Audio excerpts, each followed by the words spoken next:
Taharuki imetanda Ikulu ya Tanzania baada ya Boniface Mwabukusi kutoa kauli tata ambayo imezua moto.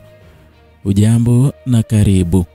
Rais wa chama cha wanasheria Tanganyika TLS wakili Boniface Mwabukusi ameibua gumzo kubwa nchini baada ya kulaani vikali vitendo vya kukamatwa na kushikiliwa kwa wanasiasa, mawakili na wananchi mkoani Kagera bila kufuata taratibu za kisheria.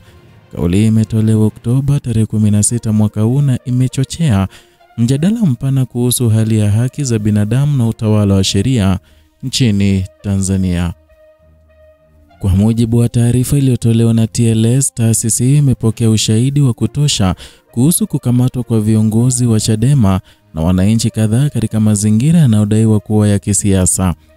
Miongoni mwa waliotiwa mbaroni ni Chief Kalumuna, mwenyekiti wa Chadema Manispaa ya Bukoba, Danny Danstan, katibu wa mkoa wa Kagera, Paul Shija, kiongozi wa Bavicha Taifa, na Khalid Swarehe, makamu mwenyekiti wa kanda ya Victoria. Tukio hilo limeibua taharuki kubwa katika eneo hilo, hasa kutokana na madai kwamba baadhi ya waliokamatwa hawakujulishwa sababu za kushikiliwa kwao. Rais wa TLS amesema matukio kama haya yanakinzana na msingi mkuu wa taifa la Tanzania ambalo limejengwa juu ya haki, uhuru na usawa wa raia wote. Ameeleza kuwa ni kosa kubwa kutumia nguvu za dola kuzima maoni ya wananchi au kuwakamata watu wa misingi ya kisiasa. Kwa mujibu wa TLS, hatua hizo haziwezi kuhalalishwa kwa kisingizio cha usalama wa taifa, kwani zinavunja katiba na kupunguza imani ya wananchi kwa vyombo vya sheria. Taasisi hiyo ya wanasheria imechukua hatua za haraka kupitia viongozi wa TLS kanda ya Ziwa na chapters zilizopo Kagera kufuatilia kwa karibu mwenendo wa kesi hizo na kuhakikisha haki za waliokamatwa hazikiukwi. Mwabukusi amesema dhamira ya TLS ni kulinda heshima ya taaluma ya uwakili na kuhakikisha utawala wa sheria unasimama bila upendeleo.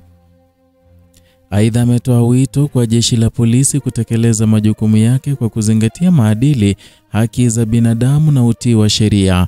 Amesema ni hatari kwa taifa endapo vyombo vya dola vitaanza kutumia vitisho na nguvu kuzima maoni huru ya wananchi, kwani hatua kama hizo zingetengeneza hofu badala ya amani. Kwa mujibu wa TLS, uhuru wa kutoa maoni ni haki ya kimsingi iliyolindwa na katiba, na kuikandamiza ni sawa na kuvunja katiba yenyewe.